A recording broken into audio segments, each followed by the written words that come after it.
His wife never saw it coming. His company had just gone public. The company was getting hammered by hackers, and I, the world's top hacker, didn't lift a finger. I just watched as every piece of classified intel got exposed. The stock tanked, and the company was on the edge of bankruptcy. After the IPO, my wife rented out a Sky restaurant to celebrate, without inviting me. In front of everyone, her assistant announced my position was being cut. I called my wife. So you're really laying me off? You sure about that? You think the VP's gonna look out for a kept man like me? Huh, don't make me laugh. Shoe Union, you got fired! Deal with it! Why are you even calling me? Haven't you embarrassed yourself enough? I glanced at my coworkers eating it up and said calmly, "Does Uncle Fu know about this?" Dead silence for a second. Then she scoffed. "Don't think sucking up to my dad?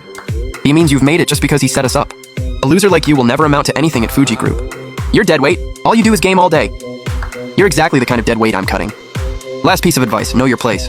The more she ranted, the more the room went dead silent. I was about to clap back, and she'd already blocked me. Zhu Liunian, be grateful. The VP never went after you for all those hours you slacked off. Exactly. You sat on your ass doing nothing. How do you still have the nerve to show up? The VP's right. You've got no business staying at the Fu family as a kept husband. Zhu Liunian, you see it yourself. The people don't lie. You really think the company's network is safe right now? If it weren't for me, this whole place would have already gone under. Oh, so the company exists because of you? Please, the firewall was set up by the VP's father. Written by a world-class hacker. Zhu Liunian, you've got zero shame, taking credit for everything. Gu Nanqing wasn't wrong, because I am that world-class hacker.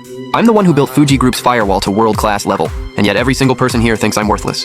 Hand it over. You got laid off. That laptop belongs to the company. Gu Nanqing said it all sweet-like. I grabbed my laptop bag. This is mine. I bought it before I ever worked here. Zhu Liunian, you think I'm talking to hear myself? I said put it down. Even a kept husband should have some dignity. I paused, then kept walking. Two co-workers stepped right in front of me. Gu Nanqing walked up. Hand it over nicely and I'll let you walk out with your head up. If you don't, you better protect that face. It's the only thing keeping you fed. Ha, whatever. Everyone get back to work. I didn't budge. Gu Nanqing waved his hand like it was nothing. The two of them slammed me onto the desk. My bag hit the floor with a thud. My heart nearly stopped.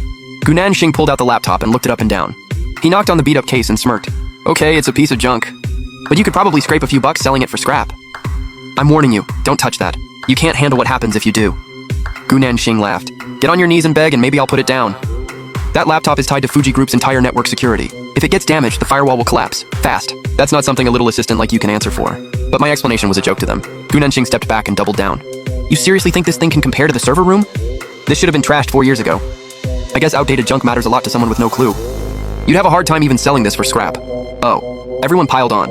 Gu Nanqing saw his crowd and slammed my laptop on the floor.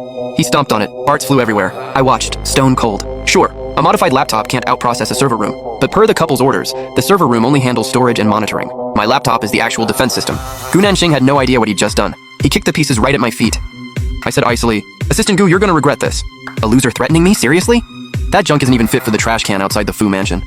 The VP said I did good. She's even giving me a bonus. Real talk, and you're about to lose your meal ticket too. There's a big shot hacker back from studying abroad coming after the VP. You heard of the Global Hacker Forum? Only the elite get in, and that guy's one of them. Gu Nanqing kept going, hyping up some hacker he'd never even met, like he'd give anything to get in good with the guy himself. If he knew I built that forum, he'd absolutely lose it. I was about to cut him off. Then I heard it.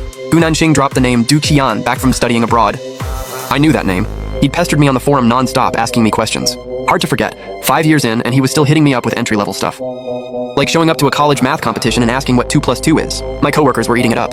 Some of them took the shot to throw me under the bus and suck up to Gu Nanqing. Now that's a real network pro. Nothing like Zhu Liunian. Total waste of space. A real hacker legend wouldn't waste his time as some low-level network guy. And then there's some people, getting paid way above their worth with zero shame. The VP better not let that opportunity slip. AI is blowing up right now.